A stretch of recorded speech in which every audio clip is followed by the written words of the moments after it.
how are you? Welcome to our channel Learn with Lahima. Today's వీడియోలో daily use చేసే మరికొన్ని English sentences ని నేర్చుకుందాం. వీడియో నచ్చినట్లయితే లైక్ చేయండి అండ్ షేర్ చేయండి. మరికొన్ని ఇంట్రెస్టింగ్ వీడియోస్ కోసం నా ఛానల్ ని సబ్స్క్రైబ్ చేసుకోండి. అలానే వీడియోని ఎండింగ్ వరకు స్కిప్ చేయకుండా చూడడానికి ట్రై చేయండి. Let's get into hour video. నిన్న మీరు ఎవరి పెళ్లికి వెళ్ళారు?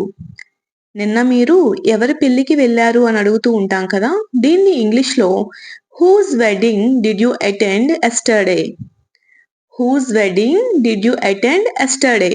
Okay, next one is అతను రేపు ఇక్కడికి వస్తాడా? అతను రేపు ఇక్కడికి వస్తాడా అని అడుగుతూ ఉంటాం కదా. దీన్ని ఇంగ్లీష్లో Will he come here tomorrow? Will he come here tomorrow? Next one is నీకు ఉద్యోగం ఎప్పుడు వచ్చింది? నీకు ఉద్యోగం ఎప్పుడు వచ్చింది అని అడుగుతూ ఉంటాం కదా. దీన్ని ఇంగ్లీష్లో When did you get this job? When did you get this job? Next one is మా అమ్మ నన్ను ఆదివారాల్లో ఆడుకునేందుకు అనుమతి ఇస్తుంది.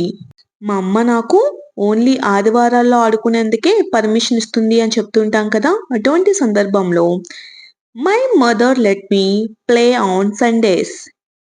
My mother let me play on Sundays. Next one is వారు నాతో బలవంతంగా మద్యం తాగించారు. వారు నాతో బలవంతంగా మద్యం తాగించారు.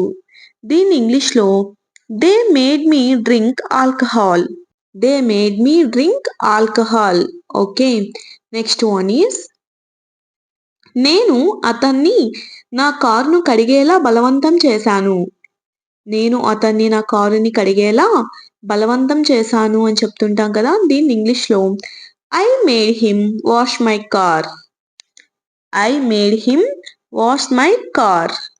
నెక్స్ట్ వన్ ఈస్ నువ్వు అతనితో బలవంతంగా car కడిగించుకున్నావా?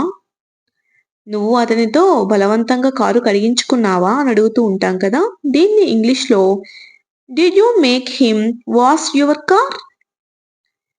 Did you make him wash your car? Next one is మీకు సహాయం చేస్తానని వాగ్దానం చేసినందుకు చింతిస్తున్నాను. మీకు హెల్ప్ చేస్తానని మాట ఇచ్చినందుకు నేను చింతిస్తున్నాను అని చెప్తుంటాం కదా. అటువంటి సందర్భంలో I regret promising to help you. I regret promising to help you. Regret గా ఫీల్ అవుతున్నామని చెప్తుంటాం కదా. అటువంటి సందర్భంలో యూస్ చేస్తాం. ఎంత కష్టమైనా సరే ముందుకు సాగండి.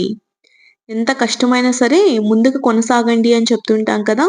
అటువంటి సందర్భంలో no matter how hard it is just keep going.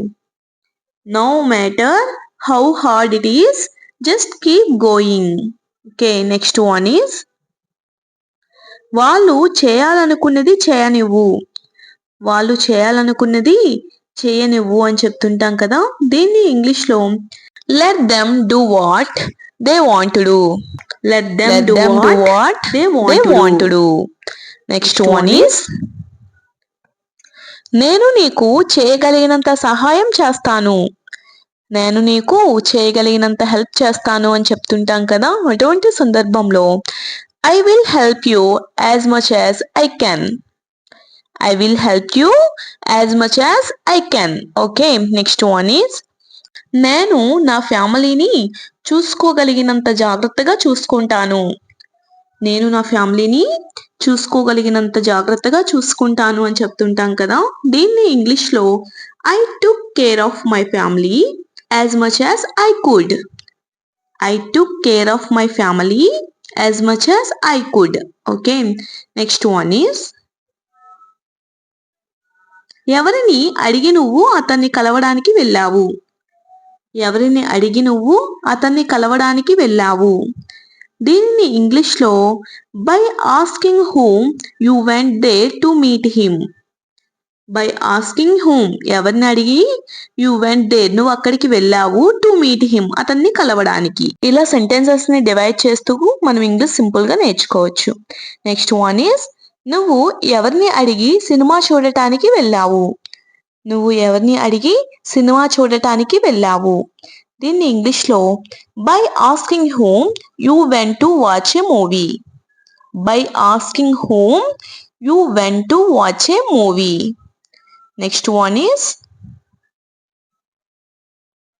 నేను కొన్ని రోజులు అక్కడే ఉందామని నేను అనుకుంటున్నాను. నేను కొన్ని రోజులు అక్కడే ఉందామని నేను అనుకుంటున్నాను అని చెప్తుంటాం కదా. దీన్ని ఇంగ్లీష్లో I want to stay there for some years, కొన్ని సంవత్సరాలు, ఆర్ ఫ్యూ డేస్, కొన్ని రోజులు అని కూడా చెప్పుకోవచ్చు. I want to stay there for few days అని కూడా చెప్పుకోవచ్చు. ఓకే, నెక్స్ట్ వన్ ఈస్ నువ్వు ఎవరికి భయపడవు. నువ్వు ఎవరికి భయపడవు. దీన్ని ఇంగ్లీష్లో you are not afraid of anyone. You are not afraid of anyone. Next one is అందరి ముందు నన్ను తిట్టినప్పుడు నాకు చాలా సిగ్గుగా అనిపించింది. అందరి ముందు నన్ను తిట్టినప్పుడు నాకు చాలా సిగ్గుగా అనిపించింది అని చెప్తుంటాం కదా. అటువంటి సందర్భంలో ఇంగ్లీష్లో I felt so ashamed when she scolded me in front of everyone. I felt so ashamed when she scolded me in front of everyone. Okay, next one is ఏమి చేయాలో నాకు తెలుసు. ఏమి చేయాలో నాకు బాగా తెలుసు అని చెప్తుంటాం కదా. అటువంటి సందర్భంలో I know what to do. I know what to do. Next one is నీతో మాట్లాడిన తర్వాత చాలా విషయాలు నేర్చుకున్నాను. నీతో మాట్లాడిన తర్వాత నేను చాలా విషయాలు నేర్చుకున్నాను అని చెప్తుంటాం కదా. అటువంటి సందర్భంలో I have learned many things after talking to you. I have learned many things after talking to you. Next one is దాదాపు 5 సంవత్సరాలు తర్వాత కలిశాము. మనం దాదాపు 5 సంవత్సరాల తర్వాత కలిసాము అని చెప్తుంటాం కదా. అటువంటి సందర్భంలో again we met after almost 5 years. Again we met after almost 5 years. Next one is ఆమె ఇంకా వంట చేయలేదా. ఆమె ఇంకా వంట చేయలేదా అని అడుగుతూ ఉంటాం కదా. దీన్ని ఇంగ్లీష్లో hasn't she cooked it. hasn't she cooked it. ఆమె ఇంకా వంట చేయలేదా. నెక్స్ట్ వన్ ఈస్ నువ్వు అంతగా ఆలోచించవలసిన అవసరం లేదు. నువ్వు అంతగా ఆలోచించవలసిన అవసరం లేదు. దీన్ని ఇంగ్లీష్లో you don't have to think that much. You don't have to think that much. Next one is ఆమె ఇంకా రెడీ కాలేదా. ఆమె ఇంకా రెడీ కాలేదా. దీన్ని ఇంగ్లీష్లో hasn't she got ready yet. hasn't she got ready yet. ఆమె ఇంకా రెడీ కాలేదా. నెక్స్ట్ వన్ ఈస్ అతను ఇంకా ఇక్కడికి రాలేదా. అతను ఇంకా ఇక్కడికి రాలేదా. దీన్ని ఇంగ్లీష్లో hasn't he come here yet. hasn't he come here yet. అతను ఇంకా ఇక్కడికి రాలేదా. నెక్స్ట్ వన్ ఈస్ ఆమె బాగా చదివినట్లయితే డాక్టర్ అయి ఉండేది. ఆమె బాగా చదివినట్లయితే డాక్టర్ అయి ఉండేది అని చెప్తుంటాం కదా. దీన్ని ఇంగ్లీష్లో if she studied hard she could become a doctor. If she studied hard she could become a doctor. Okay, next one is మీరు పెళ్ళికి పిలిస్తే మేము వచ్చి ఉండేవాళ్ళం. మీరు పెళ్ళికి పిలిచినట్లయితే మేము వచ్చి ఉండేవాళ్ళం అని చెప్తుంటాం కదా. దీన్ని ఇంగ్లీష్లో if you invited us to your wedding we would have arrived. If you invited us to your wedding we would have arrived. Okay, next one is నేను చెప్పినట్లు చేస్తావా. నేను చెప్పినట్లు నువ్వు చేస్తావా అని అడుగుతూ ఉంటాం కదా. అటువంటి సందర్భంలో will you do what I say. Will you do what I say. Next one is నీకు ఆమె ఎలా తెలుసు. నీకు ఆమె ఎలా తెలుసు. ఇలా అడిగే సందర్భంలో ఇంగ్లీష్లో how do you know her. How do you know her. నీకు ఆమె ఎలా తెలుసు. నెక్స్ట్ వన్ ఈస్ నీకు ఉద్యోగం ఎప్పుడు వచ్చింది. నీకు ఉద్యోగం ఎప్పుడు వచ్చింది? దీనిని ఇంగ్లీష్లో when did you get this job? when did you get this job?